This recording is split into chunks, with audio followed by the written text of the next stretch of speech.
وَمَا الْحَيَاةُ الدُّنْيَا إِلَّا مَتَاعُ الْغُرُورِ، دنیا کی زندگی پھر دھوکے کا سامان ہے، دھوکے کے سامان کے سوا کچھ نہیں۔ آپ کو اپنی اصل منزل، اپنا اصل گھر، اپنا اصل وطن بھول گیا۔ کوئی شخص آ کر کسی غریب الوطنی کی کیفیت میں کسی جگہ گیا ہے حالت مسافرت میں اور اپنا گھر بھول جائے تو معلوم ہوا کہ وہ بہت ہی بد نصیب ہے۔ تو دنیا اگر اس طریقے سے اپنے اندر کسی انسان کو جذب کر لے، متوجہ کر لے کہ اصل جو اس کی زندگی ہے، جیسا کہ سورہ عنکبوت میں ہم پڑھ چکے ہیں کہ دنیا کی زندگی تو وَمَا هَٰذِهِ الْحَيَاةُ الدُّنْيَا إِلَّا لَهْوٌ وَلَعِبٌ وَإِنَّ الدَّارَ الْآخِرَةَ لَهِيَ الْحَيَوَانُ لَوْ كَانُوا يَعْلَمُونَ، یہ دنیا کی زندگی تو کھیل کود اور تماشے کے سوا کچھ بھی نہیں۔ اصل زندگی جو ہے وہ تو آخرت کے گھر کی زندگی ہے، کاش کہ انہیں معلوم ہو۔ تو اگر تو حیات دنیاوی اس معنی میں انسان کو آخرت سے غافل کر دے تو اس سے بڑا دھوکے کا سامان کوئی۔ اس معنی میں بہت سی جگہوں پر قرآن مجید میں یہ مضمون آیا ہے، بلکہ لہو و لعب یا لعب اور لہو دونوں ترکیبوں کے ساتھ، پہلے لہو اور پھر لعب یا پہلے لعب اور پھر لہو، دونوں ترتیبوں کے ساتھ یہ کئی مرتبہ قرآن مجید میں یہ مضمون آیا ہے۔ لیکن جس شان سے یہاں آیا اور پھر اس پر جو اضافہ ہے، اس پر میں پھر عرض کر رہا ہوں کہ میں سمجھتا ہوں کہ یہ قلت تدبری ہے کہ لوگوں نے غور نہیں کیا کہ یہ الفاظ آ رہے ہیں کس ربط کے ساتھ آ رہے ہیں۔ جان لو اعلموا، یہ دوسری آیت ہے سورہ مبارکہ کی جو اس فعل امر سے شروع ہو رہی ہے۔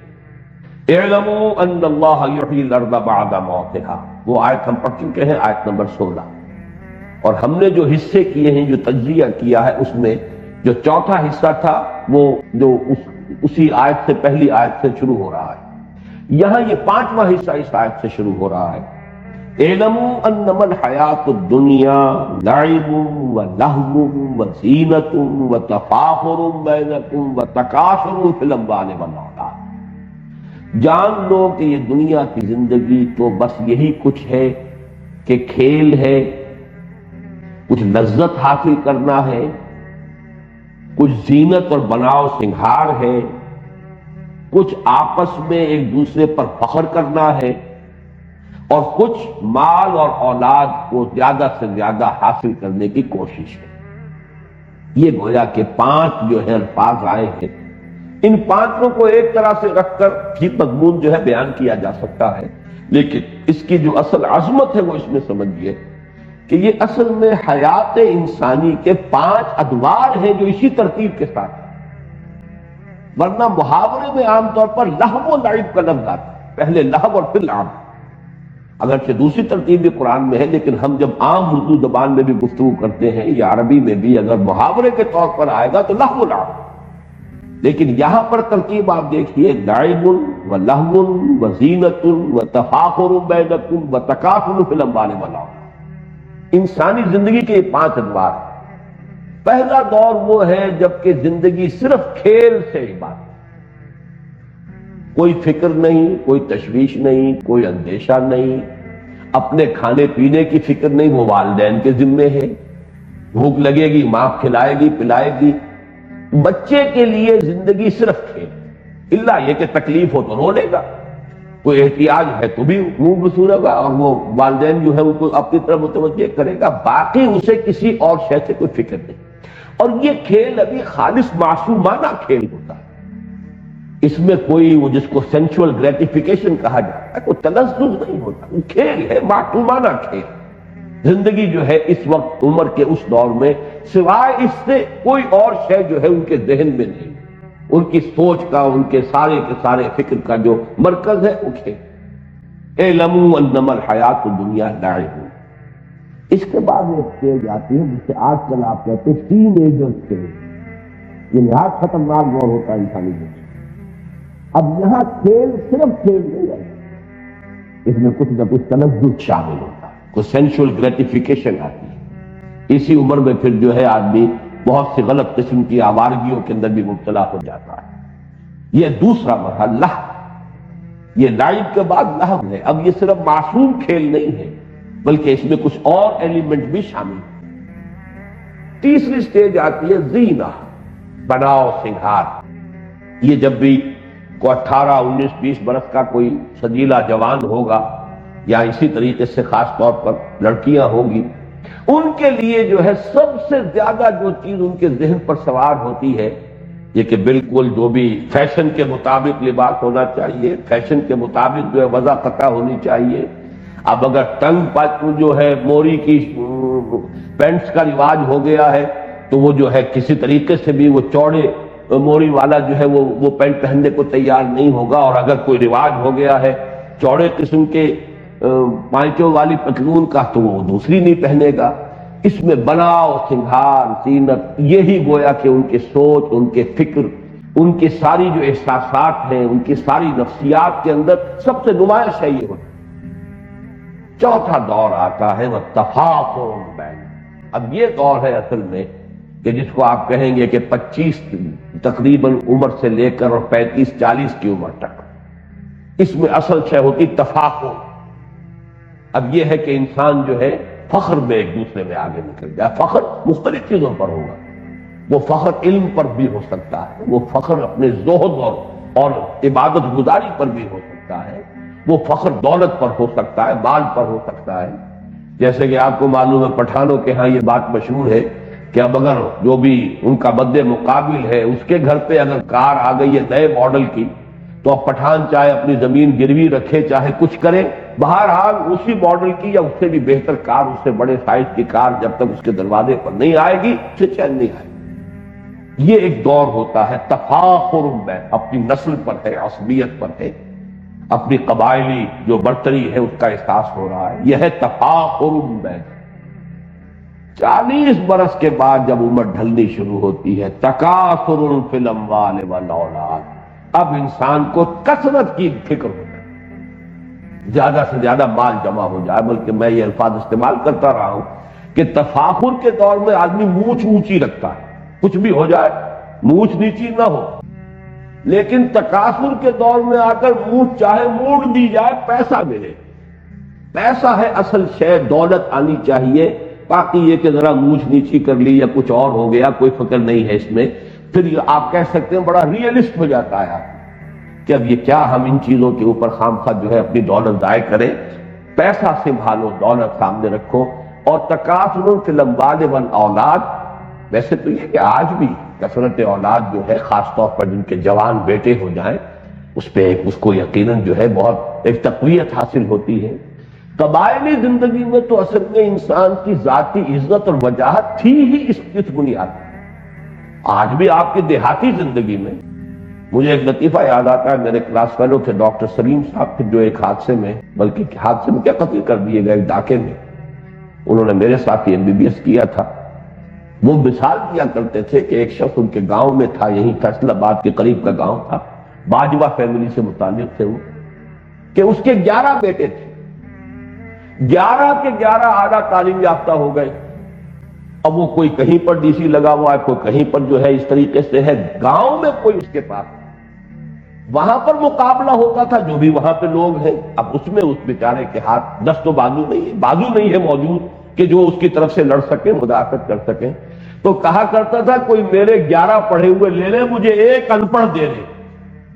وہ اس لیے کہ یہاں تو اصل میں جس کی لاٹھی ہے، جس کے پاس طاقت ہے، اس کی عزت ہے، گاؤں میں تو سر اٹھا کر وہ چل سکتا ہے، اور یہ میرے پڑھے لکھے جو ہے چلے گئے سب کے سب، یہاں میرے لیے تو وہ عزت اور کسی وجاہت کی بنیاد موجود نہیں۔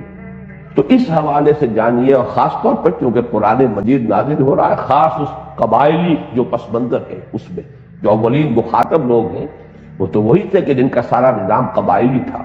تو تکاثر فی الاموال والاولاد، یہ میں نے اتنی وضاحت اس لیے کی ہے کہ آج کی دنیا میں تو برتھ کنٹرول اور فیملی پلاننگ کا معاملہ ہے، لیکن یہ ہے کہ جو اصل جو فطرت سے قریب تر معاشرہ جو ہوتا تھا، اور اب بھی جو ہوگا آپ دیہات کے اندر جا کر دیکھیں گے تو وہاں تو اصل میں تکاثر فی الاموال والاولاد، یہ دونوں کو دونوں ساتھ جانے والی چیز ہے۔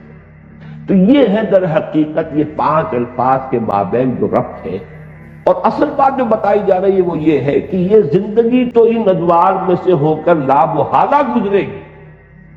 بچپن بھی آئے گا، پھر جوانی بھی آئے گی، نوجوانی کا دور آئے گا، پھر بڑی قوت والی زندگی کا دور آئے گا، پھر ادھیڑ عمر کا بھی مرحلے کو انسان آئے گا، اور پھر بڑھاپا بھی آئے گا۔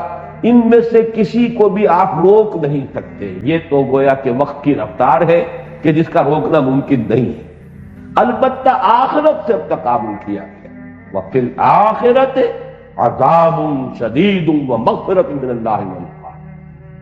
یہ ہے آخرت کی زندگی جو ہے، اس میں ابدی طور پر دو حصے ہو جائیں گے نوع انسانی کے. یا تو یہ کہ اللہ تعالیٰ کی طرف سے رضوان ہے اور مغفرت ہے، اور یا عذاب شدید. در حقیقت یہاں پر وہی معاملہ جو ہے وَمَا الْحَيَاةُ الدُّنْيَا إِلَّا مَتَاعُ الْغُرُورِ، اس کو ایمفیسائز کرنے کے لیے کہ یہ دنیا کی زندگی اگر اس نے تمہیں اپنے اندر گم کر دیا، جیسے کہ اقبال نے کہا ہے کہ کافر کی یہ پہچان کے آفاق میں گم ہو، اور مومن کی یہ پہچان کے گم اس میں ہے آفاق. رہو یہاں، بازار سے گزرا ہوں، خریدار نہیں ہوں. جان لو کن فی الدنیا کانک غریب وعابر سبیل. یہ بات سامنے رہے کہ تمہارا گھر نہیں ہے، یہ منزل نہیں ہے، یہاں ہمیشہ نہیں رہنا ہے، تم راہ چلتے مسافر ہو. مالی ولی دنیا، جیسا کہ حضور نے فرمایا مجھے تمہاری اس دنیا سے کیا سروکار. انما مثلی کمسافر استظل تحت راکب استظل تحت شجرۃ ثم راح فترکها. میری مثال اس دنیا کے ساتھ ایسی ہے جیسے کوئی سوار جو ہے، گھڑ سوار یا اونٹنی پر سوار، وہ تھوڑی دیر کے لیے کسی درخت کے سائے میں آرام کے لیے رکتا ہے. وہ درخت اس کا گھر نہیں ہے، اس کا وطن نہیں ہے، اس کی منزل نہیں ہے. پھر وہ جاتا ہے، اپنا راستہ لیتا ہے. بس اتنی سی دیر کے لیے قیام گاہ سمجھو اس دنیا کو، اس سے زیادہ. مالی ولی دنیا انما مثلی کراکب استظل تحت شجرۃ ثم راح فترک. تو یہ ہے اصل میں دنیا کا معاملہ. کن فی الدنیا کانک غریب وعابر سبیل. اب دیکھیے تشبیہ جو دی گئی، لیکن تشبیہ سے پہلے یہ نقطہ نوٹ کر لیجئے کہ یہ جو پانچویں چیز جو بیان کی گئی ہے یہاں، تکاثر فی الاموال والاولاد، اس کی تکمیل آپ کیجئے سورہ تکاثر سے. الہاکم التکاثر حتی زرتم المقابر. یہ تکاثر ختم نہیں ہوتا یہاں تک کہ انسان قبر تک جاتا. یہ وہ بڑی عظیم حقیقت ہے کہ انسان کے پاس چاہے دولت کے انبار ہو، اتنی بھی دولت ہو کہ کئی نسلوں کے بارے میں اطمینان ہو، آگے کئی پشتیں کھا سکتی ہے آرام سے بیٹھ کر، لیکن محتاج جو دولت کی محتاج کی طلب ہے وہ ختم نہیں ہوتی. صاف نظر آ رہا ہے کہ ایک شخص جو ہے قبر میں پاؤں ڈالے ہوئے، قبر میں جو ہے پاؤں لٹکائے ہوئے بیٹھا ہے، لیکن دولت کی محتاج، وہ جو حرص ہے اس کی. الہاکم التکاثر حتی زرتم المقابر، وہی ہے یہ تکاثر در حقیقت. اعلموا انما الحیات الدنیا لعب. لعب اگرچہ کہا گیا کھیل، مراد کیا ہے؟ وہ بچپن کی زندگی کا دور. ولہو، اس کے بعد وہ نوجوانی کا دور. وزینۃ، جوانی کا دور. وتفاخر بینکم، وہ جوانی اپنی پوری شدت کو، شباب اپنی پوری طاقت کو آ رہا. اس کے بعد ڈھلوان شروع ہوئی. وتکاثر فی الاموال والاولاد. اب تمثیل پر غور کیجئے. کمثل غیث اعجب الکفار نباتہ ثم یہیج فتراہ مصفرا ثم یکون حطاما. یہ وہی سائیکل، انسانی زندگی کا یہ سائیکل ہے. بچپن ہے، پھر اس کے بعد نوجوانی ہے، جوانی ہے، پوری طاقت کو پہنچنا ہے، شدت کو پہنچنا ہے، حتی اذا بلغ اشدہ، اور پھر اس کے بعد بڑھاپا ہے، ادھیڑ عمر ہے، بڑھاپا ہے. اسی طریقے سے یہ ایک نباتاتی سائیکل چل رہا ہے. کمثل غیث، جیسے مثال ہے بارش کی. اعجب الکفار نباتہ، یہاں پہ کفار کے لفظ کو اس کفر کے ساتھ ہم سمجھ لیجئے. کفر کے لغوی معنی میں نے آپ کو بتایا تھے، دبا دینا، چھپا دینا. اور یہاں تقریباً اجماع ہے مفسرین کا، یہاں کفار سے مراد وہ کافر نہیں ہے کہ جو اللہ کا انکار کرے، یا رسول کا، یا آخرت کا، یا قیامت کا، یا قرآن کا.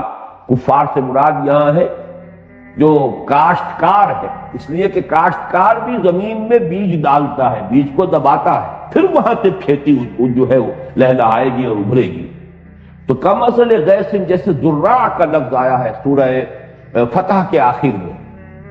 ذراع اعجب یعجب الذراع، جس کو کہ جب بارش ہوتی ہے اور کھیتی جو ہے اپنی سوئی نکالتی ہے اور وہ چھوٹی چھوٹی سی پتیاں سامنے نمودار ہوتی ہے، تو کاشتکار کا دل باغ باغ ہو جاتا ہے.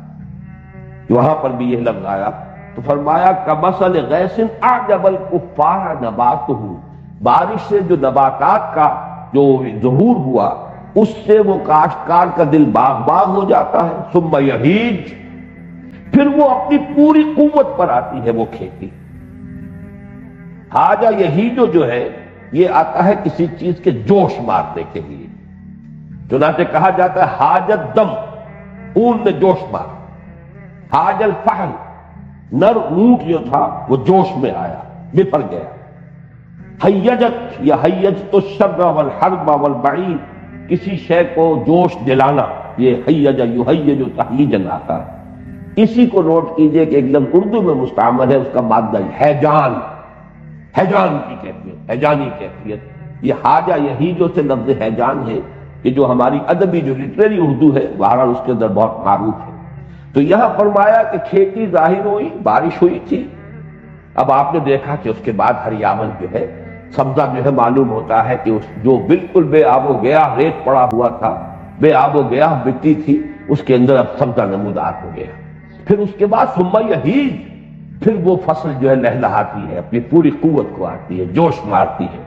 فَتَرَاهُ مُصْفَرًّا، پھر تم دیکھتے ہو زرد پڑتا. کچھ دیر کے بعد اب وہ چاہے گھاس بھی تھی، وہ کچھ عرصے کے بعد وہ گھاس جو ہے زرد پڑ جائے. کھیتی بھی جب پختگی کو آتی ہے، اب جیسے کہ گیہوں کی فصل ہے، شروع میں تو وہ بڑا ہریالی کا منظر نظر آئے گا، لیکن جب فصل پکنے پہ آئے گی ثم تراہ فتراہ مصفرا، تو تم اس کو دیکھتے ہو کہ اب وہ زرد پڑ گئی. ثم یکون حطاما، پھر وہ فصل کٹ گئی تب بھی. اور اگر صرف چراگاہ کی دنیا میں آپ کو معلوم ہے کہ بہت بڑے بڑے رقبے ہیں چراگاہوں پر مشتمل، کوئی فصل نہیں ہوتی وہاں. یہ سارا سینٹرل ایشیا کے جو پلینز ہیں رشیا کی، وہ بہت بڑے رقبے جو ہے اس طرح کے ہیں جو اسٹریٹس کہلاتی ہے، کہ جو یہ سطح مرتفع کی جو ڈھلوانیں ہوتی ہیں جن پر سب سے زیادہ قوی لوگ پیدا ہوتے ہیں. یہ تمام لوگ جو پہاڑی سطح مرتفع کے علاقوں کے رہنے والے، یہ منگولز بھی وہی کے تھے. تو اسی طریقے سے یہ برہٹا جو ہے ہندوستان کے اندر، یہ بھی وہ سطح مرتفع دکن کی جو ہے اس کے لوگ ہیں، کہ ان کے ہاں بس کام یہی ہے کہ وہ ان کے جو بھی جانور ہیں، وہ بارش ہوئی اور وہ سبزہ ہوا اس کے اوپر وہ چلتے پھر رہے ہیں. اور باقی یہ کہ اس گھوڑے کے اوپر سوار ہو کر یہی قبائل تھے کہ جو پھر نکلتے تھے تو دنیا میں کوئی ان کا مقابلہ نہیں کر سکتا. وہ ٹیلا ہو، وہ چنگیز ہو، کہاں سے چل کر کہاں پہنچا ہے. یہ تمام کے تمام یہ حقائق جو ہے ہسٹوریکل ایچ جی ویلز نے بڑی خوبصورتی سے بیان کی ہے. بہرحال یہاں پر یہ دیکھیے کہ اس کے بعد کیا ہوتا ہے، وہ سبزہ بھی ہے تو پھر کچھ عرصے کے بعد وہ دھوپ کی وجہ سے وہ جل جائے گا، زرد ہو جائے گا، اور وہ بھربھرا سا ہو کر پھر وہ پاؤں تلے روز آ جائے گا، اور کچھ عرصے کے بعد مٹی ہو کر مٹی میں مل جائے گا، پھر اس کا کوئی وجود ہی نہیں ہوگا. وہ سبزہ، وہ ہریالی، وہ تر و تازگی وہ ختم ہوئی. پھر معلوم ہوا کہ پھر وہی خاک اڑ رہی ہے، پھر وہی ویرانی ہے، پھر وہی ریگدار کا ایک منظر ہے. اور چونکہ عرب کا پس منظر ہے خاص جس میں کہ یہ قرآن مجید نازل ہو رہا ہے، تو یہ پورا کا پورا اس کا پس منظر واضح ہو گیا. تو جیسے یہ سائیکل ہے، اب ہمارے ہاں فصلوں کا معاملہ ہوتا ہے، بیج ڈالا ہے، باقاعدہ فصل ہوئی ہے، لیکن وہاں بھی تو یہ ہوگا، فصل جب کٹ جاتی ہے تو کیا ہوتا ہے، اس کے بعد تو وہاں پر یہی ہے کہ کچھ تھوڑا بہت جو ہے وہ اڑتے پھر رہے ہیں. وہ تنکے ہیں کہ جو توڑی کے تنکے ہیں، توڑی بھی اگر پھٹ کے جمع کر لی گئی ہے تو کہیں کہیں جو اس کے باقیات الصالحات ہیں وہ ہے، ہوا انہیں لیے پھر رہی ہے. اب وہ منظر خوشنما نہیں رہا. یہ سائیکل ہے نباتاتی جو اس دنیا میں چند مہینوں کی سائیکل ہوتی ہے. لیکن یہ کہ انسان کی زندگی کا یہی سائیکل ہے. جس گھر میں بھی نئی ولادت ہوئی ہے، بچہ پیدا ہوا ہے، خوشی کے شادیانے بجائے جا رہے ہیں، خوشیاں منائی جا رہی ہیں، پھر وہ بچہ بڑا ہوتا ہے، پھر اس میں طاقت آتی ہے، وہ جوانی کو پہنچتا ہے، اس کی امنگیں ہیں، اس کے ولولے ہیں، اس میں تفاخر پیدا ہوتا ہے، زینت و تفاخر. پھر یہ کہ اس کی جو ہے ڈھلوان آتی ہے. اب چہرے پر بھی زردی آتی ہے، فتراہ مصفرا، چہرے پر جھریاں پڑ رہی ہیں، بال جو ہے سیاہ نہیں رہے، سفید ہو گئے ہیں. ہو کہ آخر کار بڑھاپا آئے گا، موت آئے گی، اور وہ قبر میں اتار دیے جائیں گے، اور کچھ عرصے کے بعد مٹی ہو کر مٹی میں مل جائے. تو یہ ہے وہ سائیکل، ہیومن لائف سائیکل، اور یہ ہے وہ نباتاتی سائیکل جو ہے بوٹینیکل سائیکل. ان دونوں میں بڑی گہری مناسبت ہے، اور اس آیت کریمہ کا جو اصل حسن ہے معنوی وہ اسی میں مضمر ہے کہ یہ سٹیجز. اعلموا انما الحیات الدنیا لعب ولہو وزینۃ وتفاخر بینکم وتکاثر فی الاموال والاولاد کمثل غیث اعجب الکفار نباتہ ثم یہیج فتراہ مصفرا ثم یکون حطاما۔ یہ ہونا ہے ہر ایک کے ساتھ، بادشاہ کے ساتھ بھی ہونا ہے، فقیر کے ساتھ، گدا کے ساتھ بھی ہونا ہے، محلوں میں رہنے والوں کے ساتھ بھی ہونا ہے، جھوپڑیوں والوں کے ساتھ بھی ہونا ہے۔ ان کی بھی زندگی بالآخر ختم ہوگی، وہ بھی مٹی ہو کر مٹی میں ملیں گے، ان کی بھی زندگی ختم ہوگی اور یہ بھی مٹی میں ہو کے مٹی مل جائیں گے۔ لیکن وفی الآخرۃ عذاب شدید ومغفرۃ من اللہ ورضوان، وہاں ہے دوام مستقل۔ وہ جو انجام آئے گا آخرت میں یا تو پھر عذاب ہے بہت سخت، وفی الآخرۃ عذاب شدید ومغفرۃ من اللہ ورضوان، اور پھر دوسری شکل ہے اور مغفرت اللہ کی طرف سے اور اللہ کی رضا۔ وَمَا الْحَيَاةُ الدُّنْيَا إِلَّا مَتَاعُ الْغُرُورِ، اور دنیا کی زندگی سوائے دھوکے کے سامان کے کچھ نہیں۔ یہاں البتہ میں یہ چاہتا ہوں کہ یہ حقیقت آپ کے سامنے رہے۔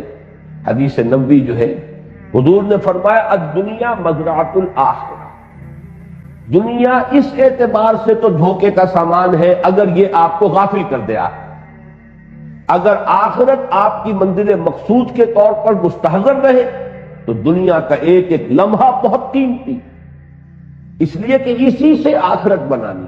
الدنیا مزرعۃ الآخرہ، دنیا آخرت کی کھیتی، یہاں بوؤ گے تو وہاں کاٹو گے، یہاں اگر بویا ہی کچھ نہیں تو کاٹو گے کیا، فصل کہاں سے ملے گی؟ اس اعتبار سے زندگی جو ہے وہ بہت قیمتی شے ہے، یہ لائبلٹی نہیں ہے، بہت بڑا ایسٹ ہے۔ اس حوالے سے اگر آخرت سامنے رہے اور مقصود و مطلوب وہ ہو، لیکن اگر اس دنیا نے اس طرح آپ کو غافل کر دیا، اپنے اندر گم کر دیا، پھر وہ اقبال کا شعر سنا رہا ہوں، کافر کی یہ پہچان کہ آفاق میں گم، مومن کی یہ پہچان کہ گم اس میں ہے آفاق، رہتا ہے دنیا میں لیکن دنیا کا باسی ہے نہیں، دنیا کا طالب ہے نہیں، دنیا اس کی جس کو کہا مبلغ علمہم، ان کے علم کا مبلغ جو ہے وہ یہ دنیا نہیں ہے، وہ جانتے ہیں کہ ہماری منزل جو ہے وہ تو آخرت ہے، ہم وہاں جا رہے ہیں، یہ تو ایک عارضی سفر، عارضی قیام گاہ ہے۔ اگر یہ کیفیت ہے تو پھر ایک ایک لمحہ بہت قیمتی ہے، اسے امر بنایا جا سکتا ہے، اس سے اگر صحیح استفادہ کیا جائے تو وہ حدیث ذہن میں رکھیں الدنیا مزرعۃ الآخرہ۔ اب اگر یہ حقیقت واضح ہو گئی تو اب فرمایا سابقوا الی مغفرۃ من ربکم وجنۃ عرضها کعرض السماء والارض۔ سابقوا باب مفاعلہ سے ہے مسابقت، سبقہ آگے بڑھ جانا، استبقہ آگے نکلنے کی کوشش کرنا، یہ باب استفعال ہو جائے گا، استباق، لیکن باب مفاعلہ مسابقت، دوڑ لگانا، ایک دوسرے سے آگے نکلنے کی کوشش کرنا۔ یہ لفظ بہت اہم ہے کہ تم دنیا کے طالب بن جاتے ہو تو دنیا میں ایک دوسرے سے آگے نکلنے کی کوشش کرتے ہو، دولت میں آگے بڑھ جاؤ، تفاخر بینکم وتکاثر فی الاموال والاولاد۔ اب اگر آخرت منزل مقصود بن گئی تو اس کے لیے بھی دوڑ لگاؤ، اس کے لیے بھی ایک دوسرے سے آگے نکلو۔ یہ نہ ہو کہ دنیا کے لیے تو تمہاری جو ہے تمہارا جوش بھی ہے اور تمہارا خروش بھی ہے اور تمہارے اندر جو ہے حرکت بھی ہے، لیکن آخرت کہنے کو تو مطلوب و مقصود ہے، لیکن اس کے لیے بڑی قناعت ہے آخرت کی طرف سے، اس کے لیے کوئی بھاگ دوڑ اور کوئی ایک دوسرے سے آگے نکلنے کی کوشش نہیں۔ تو مسابقت جو ہے یہ فطرت انسانی کے اندر موجود ہے، جس کو آپ کہتے ہیں، ایڈلر نے کہا ہے دی ارج ٹو ڈومینیٹ، ایک دوسرے کے اوپر غالب آنے کی کوشش، ارج ٹو ڈومینیٹ، یہ انسان کے اندر ہے، مسابقت کا جذبہ ہے۔ اب صرف یہ کہ آپ اس کے فیلڈ کو بدلیں، مسابقت مال میں نہ کیجئے، مسابقت خیرات میں کیجئے۔ یہ سورہ بقرہ میں بھی آیا ہے وَلِكُلٍّ وِجْهَةٌ هُوَ مُوَلِّيهَا فَاسْتَبِقُوا الْخَيْرَاتِ۔ دیکھو ہر ایک نے کوئی نہ کوئی اپنا ہدف مقرر کیا ہوا ہے جس کی طرف وہ پیش قدمی کر رہا ہے، محنت کر رہا ہے۔ تو اے مسلمانوں، تمہارا مسابقت کا معاملہ اور استباق جو ہے تمہارا وہ ہونا چاہیے خیرات، حسنات، نیکیوں کے لیے، بھلائیوں کے لیے، انفاق میں، جہاد فی سبیل اللہ میں آگے سے آگے بڑھ کر سرفروشی کرو، آگے سے آگے بڑھ کر انفاق کرو، ایک دوسرے سے نکلنے کی کوشش کرو۔ تو دین کے معاملے میں یہ مسابقت محمود ہے، یہ ناپسندیدہ شے نہیں ہے، جس کی کہ مثالیں ہمیں صحابہ کرام میں ملتی ہیں۔ کہ حضرت عمر فرماتے ہیں کہ غزوہ تبوک کے موقع پر جب حضور نے کہا ہے کہ بڑا کڑا وقت آ گیا ہے دین کے لیے، اب جو بھی کوئی لا سکتا ہو لے کر آئے، ضرورت ہے پیسے کی، مال کی، اس لیے کہ بہرحال اسلحہ فراہم کرنا ہے، سواریوں کا بندوبست کرنا ہے، رسد کا بندوبست کرنا ہے۔ تو حضرت عمر فرماتے ہیں کہ اتفاقاً اس وقت میرے پاس دولت بہت تھی۔ یہ اتفاقاً غلط سمجھ لیجئے، کیوں تھی؟ اس لیے کہ کاروباری آدمی جو ہوتے یہ سب تاجر تھے، عرب کے سب لوگ مہاجرین سب کے سب تاجر تھے۔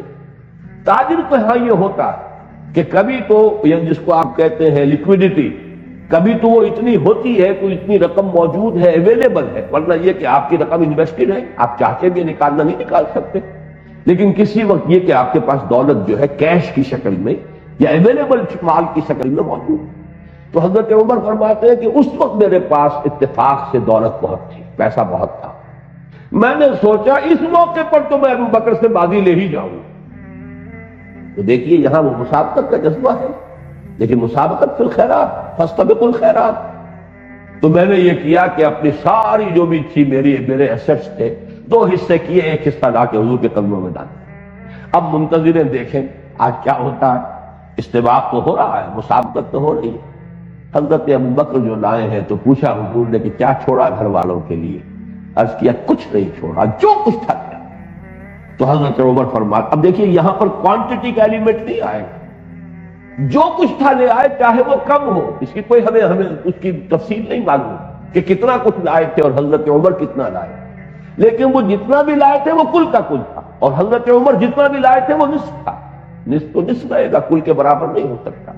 تو حضرت عمر فرماتے اس روز میں نے جان لیا کہ ابو بکر سے آگے بڑھنا ممکن نہیں، رضی اللہ تعالی عنہ۔ تو یہ ہے اصل میں فاستبقوا الخیرات، سابقوا، دوڑو، آگے نکلو۔ اور اس کی بڑی پیاری حدیث بھی موجود ہے، حضور نے فرمایا دیکھو دنیا میں اس کو دیکھا کرو جو تم سے پیچھے ہو، اور دین میں اس پر نگاہ رکھو جو تم سے آگے ہو۔ اس لیے کہ جو آگے ہے دین میں اس کو دیکھو گے تمہارے اندر بھی جذبہ ابھرے گا، یہ اگر اتنی کچھ کر رہا ہے میں بھی کر سکتا ہوں، میری طرح کا انسان ہے۔ اور اگر جو پیچھے ہے دین میں اس کو دیکھو گے تو سمجھو گے میں جو کر رہا ہوں بہت کر رہا ہوں، اس لیے کہ اس نے تو یہ بھی نہیں کیا، میں نے تو یہ کچھ تو کر لیا، تو اس سے آپ کی ترقی رک جائے۔ دنیا میں اگر آگے والے کو دیکھیں گے تو آپ میں جذبہ ابھرے گا کہ آپ دنیا کمانے کے لیے اور مزید محنت کریں، پیچھے والے کو دیکھیں گے تو قناعت کریں۔ تو دنیا کے لیے قناعت چاہیے، اب اس کا بھی تو گزارا ہو رہا ہے، اس کے بغیر بھی تو کام چل رہا ہے، آخر وہ بھی اسی دنیا میں رہ رہا ہے، تو کیا ضروری ہے؟ جیسے کہ مرزا عبد القادر بے دل کا شعر ہے، بڑا پیارا شعر ہے کہ ہرس قانے نیست بے دل ورنہ درکار حیات آنچے ماں درکار داریم اکثرت درکار۔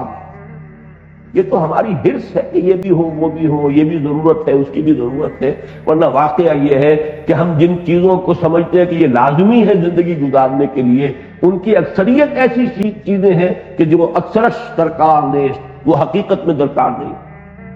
تو دنیا میں اس کو دیکھو جو تم سے پیچھے، تاکہ جو بھی تمہیں حاصل ہے اس پہ قناعت پیدا ہو، شکر ادا کرو اللہ کا۔ اور دین میں اس کو دیکھو جو تم سے آگے ہے، تاکہ تمہارے اندر بھی آگے بڑھنے کا جذبہ ہو۔ سابقوا الى مغفرۃ من ربکم وجنۃ عرضها كعرض السماء والارض، اس جنت کے حصول کے لیے دوڑ لگاؤ جس کا پھیلاؤ، جس کی پہنائی آسمان اور زمین جتنی ہے۔ چنانچہ ایک دوسرے مقام پر یہ بھی آیا ہے وسارعوا، لفظ سارعوا وہاں آیا، مسارعت یہ سورہ آل عمران کی آیت نمبر 133 ہے۔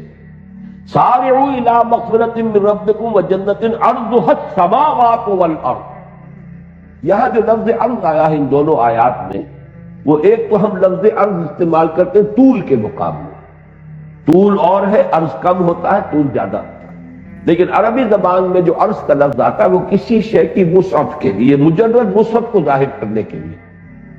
قرآن مجید میں کس مقام پر ہے یہ تو میرے ذہن میں نہیں ہے، ذو دعائن عریض، یعنی جب انسان کو کوئی تکلیف آتی ہے تو بڑی لمبی چوڑی دعائیں مانگنی شروع کر دیتا ہے، وہاں پہ کوئی طول کا لفظ علیحدہ نہیں آیا، لمبی چوڑی دعائیں، ذو دعائن عریض، بڑی لمبی لمبی چوڑی چوڑی دعائیں مانگتا ہے انسان، اور جب ہماری طرف سے نعمت مل جاتی ہے تو ہمیں بھول جاتا ہے، یہ یاد ہی نہیں رہتا کہ کبھی وہ ہمیں پکارتا بھی تھا، کبھی ہم سے دعائیں بھی کرتا تھا۔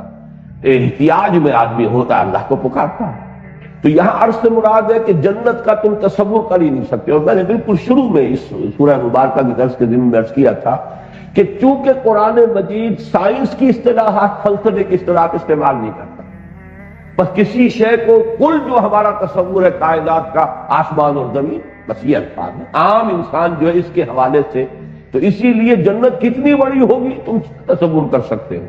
تمہارا تو اپنا ذہن بہت ہی مختصر ہے. آج کا انسان بھی ابھی کچھ اسے پتہ نہیں دنیا کتنی لمبی چوڑی ہے، یہ کائنات کہیں کہاں سے شروع ہوتی ہے کہاں ختم ہو رہی ہے، کچھ پتہ نہیں. جتنی ٹیلیسکوپ بڑی ہوتی چلی جا رہی اتنی کائنات بھی پھیلتی چلی جا رہی. بہرحال کہیں کسی ٹیلیسکوپ نے آج تک یہ نہیں بتایا کہ اس جگہ پر کائنات ختم ہوتی ہے، وہاں تک ہماری جو ہے رسائی ہو گئی ہے نکال. تو اس اعتبار سے قرآن مجید وہ الفاظ استعمال کرتا ہے جسے عام دیہاتی، جسے عام بدو جو تھا عرب کا وہ بھی سمجھ لے. اور ضحیٰ کا عرض السماء والارض، اس جنت کی وسعت اور اس کی پہنائی تم کیا سمجھو گے؟ بس یوں سمجھو آسمانوں اور زمین جتنی، یا آسمان اور زمین جتنی. لیکن فرمایا اعدت للذین آمنوا باللہ ورسولہ. اعداد کہتے ہیں کسی چیز کو اہتمام کے ساتھ تیار کرتے. یہ جنت فراہم کی گئی ہے، تیار کی گئی ہے، سنواری گئی ہے پوری طریقے سے، اس کو بنایا گیا ہے. کس کے لیے؟ للذین آمنوا باللہ ورسولہ، جو ایمان لائے اللہ پر، اس کے رسولوں پر. اب یہ نوٹ کر لیجئے کہ اس آیت میں بھی اور 19ویں آیت میں بھی آگے کسی شے کا اضافہ نہیں کیا. جیسے کہ وہاں ہم نے دیکھا تھا 19ویں آیت میں کہ جس میں کہ وہ سلوک قرآنی جو ہے وہ اپنے آخری کلائمیکس کو پہنچا ہے، والذین آمنوا باللہ ورسولہ اولئک هم الصدیقون. اب نہ وہاں انفاق کا تذکرہ ہے، نہ وہاں پر قتال کا تذکرہ ہے، نہ اعمال صالحہ کا تذکرہ ہے. لیکن مراد کیا ہے؟ جب ایمان حقیقی معنی میں ہوگا، واقعتاً ایمان ہوگا، حقیقی ایمان ہوگا، تو یہ گویا کہ از خود مندرج ہے وہاں پر، یہ انڈرسٹوڈ ہے. اس ایمان کے ساتھ انفاق بھی ہوگا، اس ایمان کے ساتھ قتال بھی ہوگا، اس ایمان کے ساتھ جہاد بھی ہوگا، اس ایمان کے ساتھ اعمال صالحہ بھی ہوں گے، اس ایمان کے ساتھ نماز، روزہ، حج اور زکوٰۃ بھی ہوں گے. یہ سب کچھ ہوگا. لہذا جہاں پر بھی ایمان اب آ رہا ہے، یہ نہ سمجھیے کہ مجرد ایمان کی بات ہو رہی ہے. اعدت للذین آمنوا باللہ ورسولہ، یہ تیار کی گئی ہے جنت، اس کو آراستہ پیراستہ کیا گیا ہے ان لوگوں کے لیے جو اللہ پر اور اس کے رسولوں پر حقیقتاً ایمان رکھنے والے ہیں. ذالک فضل اللہ یؤتیہ من یشاء، اور یہ اللہ تعالیٰ کا فضل ہے، جس کو چاہے گا دے گا. یہاں بھی میں چاہتا ہوں نوٹ کر لیں، فضل کہتے ہیں اللہ کی طرف سے بغیر استحقاق کی دی جانے والی. اجرت اور اجر یہ ایک ہی لفظ ہے. اجر بدلہ، ثواب، اجرت جو کسی محنت اور مزدوری کا نتیجہ ہے. قرآن مجید میں اس کے برعکس لفظ آتا ہے فضل. فضل وہ ہے جو بغیر استحقاق دی جائے. تو یہ جان لیجئے کہ قرآن کا بھی تصور یہ ہے کہ جہاں بھی جنت کا تذکرہ آتا ہے فضل ہے اللہ.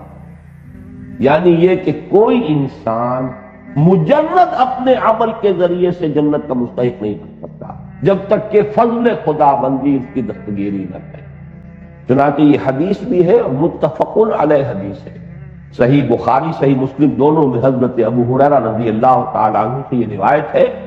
عن ابی ہریرہ رضی اللہ عنہ قال قال رسول اللہ صلی اللہ علیہ وسلم لن يدخل احدا منکم عمله الجنہ. اور یہ حضور فرما رہے ہیں صحابہ سے، تم میں سے کسی کا عمل اسے جنت میں داخل نہیں کر سکے گا. لن يدخل احدا منکم عمله الجنہ، تم میں سے کسی کا بھی عمل اسے جنت میں داخل نہیں کر سکے. قالوا ولا انت، یہ میں بارہا کہا کرتا ہوں کہ جس کو بھی اللہ نے نسبت کی توفیق دی، بڑی جرت سے کا مظاہرہ کرتے ہوئے حضور سے پوچھ لیا، حضور کیا آپ کا بھی معاملہ یہی؟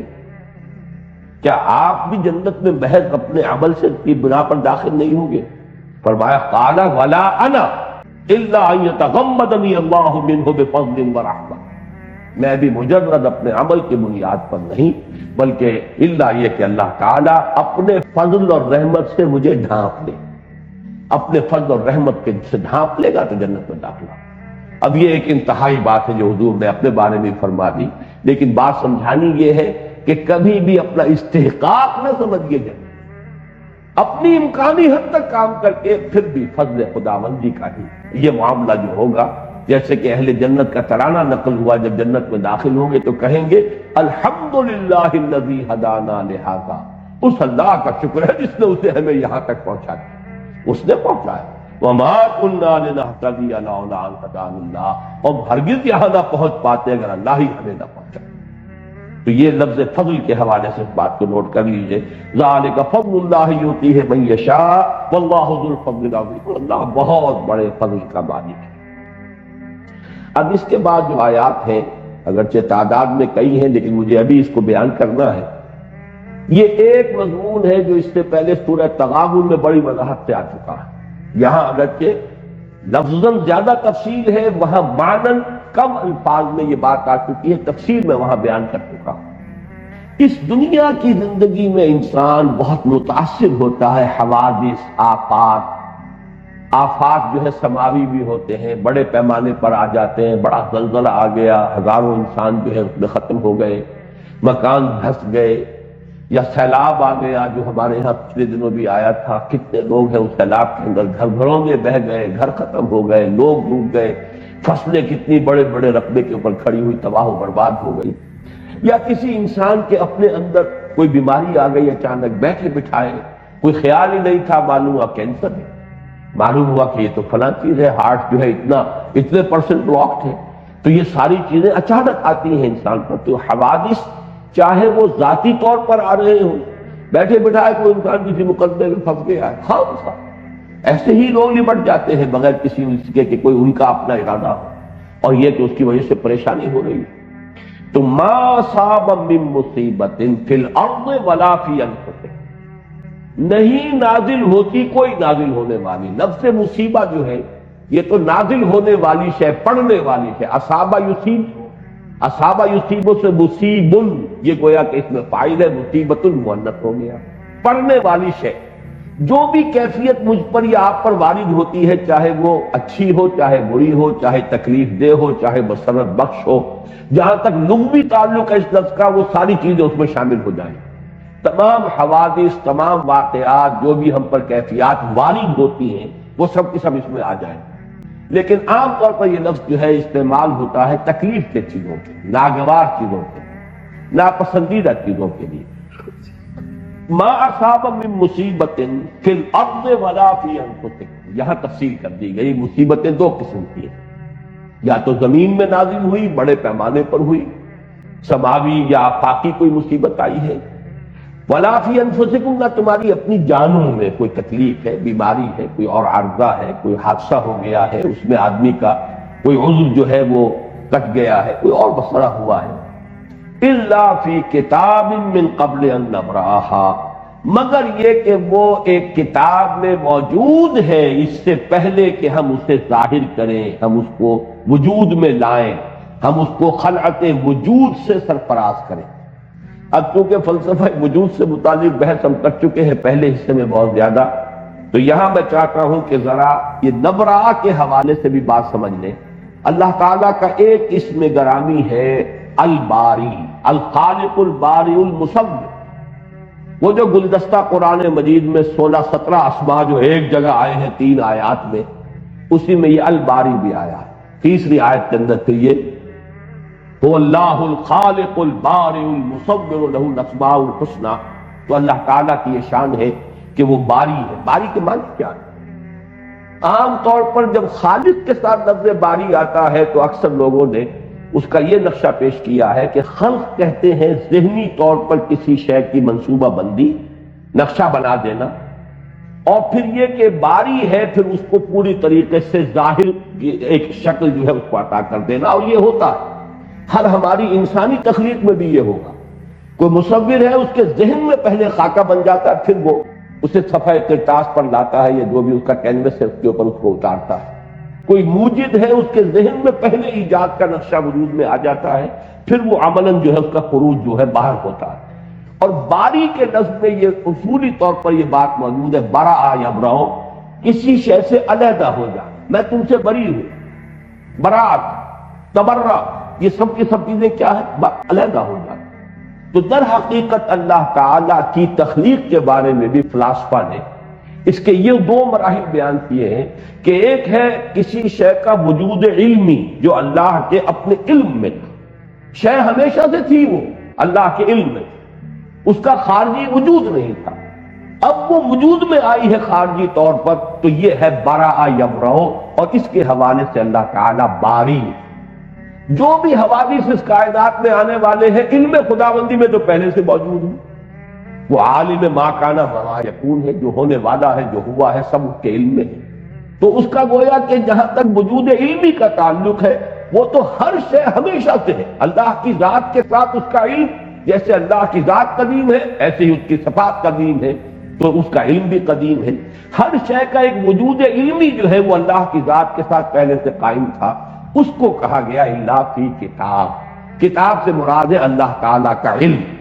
تو اللہ کے علم میں وہ شے پہلے سے موجود تھی، پھر من قبل ان نبرأہا، اب گویا کہ یہ وہاں سے ظاہر ہو رہی ہے، اس کو اگر ذرا اس پر بہت زیادہ قیاس تو نہ کیجیے گا، علامہ اقبال کا ایک بہت اونچا شعر ہے وہ میں آپ کو سنا رہا ہوں، بضمیرت آرمیدم تو بجوش خود نمائی، بکنارہ برفگندی در آبدار خود را، اے اللہ میں تو تیرے اندر تیرے وجود کے اندر بڑے آرام سے تھا، کیا مانے میں علامہ اقبال جو 1877 میں پیدا ہوئے یا اس سے 9 مہینے پہلے وہ والدہ محترمہ کے رحم کے اندر ان کا جو بھی استقرار حمل ہوا، اس سے لاکھوں کروڑوں برس پہلے بھی تو ان کا وجود اللہ کے علم میں تو تھا نا، کیا اللہ کو معلوم نہیں تھا؟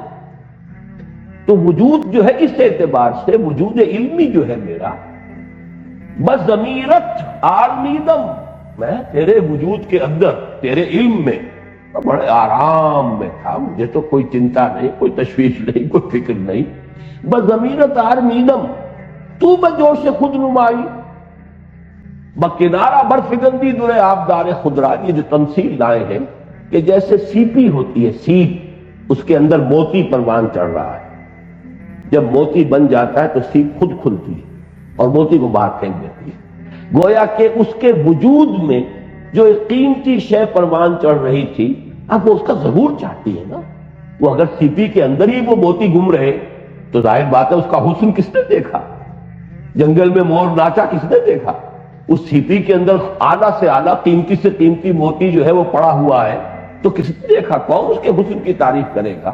تو سیپی خود کھلتی اور کھل کر اور اس میں سے وہ موتی باہر نکلتا ہے، جسے پھر ہمارے غواص جو ہیں وہ جا کر سمندر کی تہہ سے نکال کے لاتے ہیں۔